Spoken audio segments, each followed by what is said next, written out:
आइए मेरे भाई बहनों, आज हम पहला तीमुथियो अध्याय 1 पढ़ते हैं। झूठे शिक्षकों के विरुद्ध चेतावनी। पौलुस की ओर से, जो हमारे उद्धारकर्ता परमेश्वर और हमारी आशा के आधार मसीह यीशु की आज्ञा से मसीह यीशु का प्रेरित है, तीमुथियुस के नाम, जो विश्वास में मेरा सच्चा पुत्र है, पिता परमेश्वर और हमारे प्रभु मसीह यीशु की ओर से तुझे अनुग्रह और दया और शांति मिलती रहे। जैसे मैंने मकिदुनिया को जाते समय तुझे समझाया था कि इफिसुस में रहकर कुछ लोगों को आज्ञा दे कि अन्य प्रकार की शिक्षा न दे और उन कहानियों और अनंत वंशावलियों पर मन न लगाए जिनसे विवाद होते हैं और परमेश्वर के उस प्रबंध के अनुसार नहीं जो विश्वास पर आधारित है। वैसे ही फिर भी कहता हूँ, आज्ञा का सारांश यह है कि शुद्ध मन और अच्छे विवेक और कपट रहित विश्वास से प्रेम उत्पन्न हो। इनको छोड़कर कितने लोग बकवाद की ओर भटक गए हैं और व्यवस्थापक तो होना चाहते हैं, पर जो बातें कहते और जिनको दृढ़ता से बोलते हैं उनको समझते भी नहीं।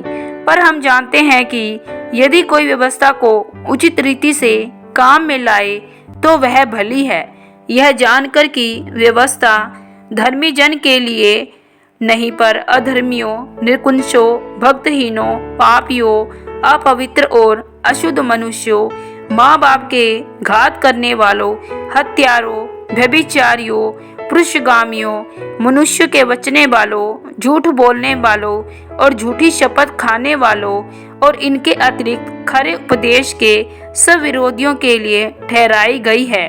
यही परम धन्य परमेश्वर की महिमा के उस सुसमाचार के अनुसार है जो मुझे सौंपा गया है। अनुग्रह के लिए धन्यवाद। मैं अपने प्रभु यीशु मसीह का, जिसने मुझे सामर्थ्य दी है, धन्यवाद करता हूँ कि उसने मुझे विश्वास योग्य समझकर अपनी सेवा के लिए ठहराया।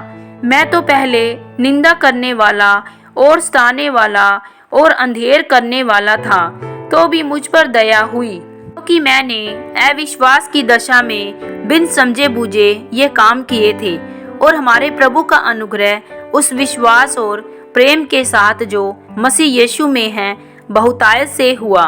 यह बात सच और हर प्रकार से मानने के योग्य है कि मसीह यीशु पापियों का उद्धार करने के लिए जगत में आया, जिनमें सबसे बड़ा मैं हूँ। पर मुझ पर इसलिए दया हुई कि मुझ सबसे बड़े पापी में यीशु मसीह अपनी पूरी सहनशीलता दिखाए कि जो लोग उस पर अनंत जीवन के लिए विश्वास करेंगे उनके लिए मैं एक आदर्श बनूं। अब सनातन राजा अर्थात अविनाशी, अनदेखे, एकमात्र परमेश्वर का आदर और महिमा युगानुयुग होती रहे। आमीन। हे पुत्र तीमुथियुस, उन भविष्यवाणियों के अनुसार जो पहले तेरे विषय में की गई थी, मैं यह आज्ञा सौंपता हूँ कि तू उनके अनुसार अच्छी लड़ाई को लड़ते रहे और विश्वास और उस अच्छे विवेक को थामे रहे, जिसे दूर करने के कारण कितनों का विश्वास रूपी जहाज डूब गया।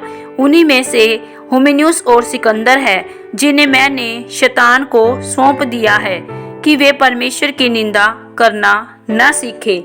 आमीन। प्रभु आप सब लोगों को तीमुथियो पुस्तक सुने जाने और पढ़े जाने पर बहुतायत से आशीष और बरकत मिले। सबको जय मसीह की।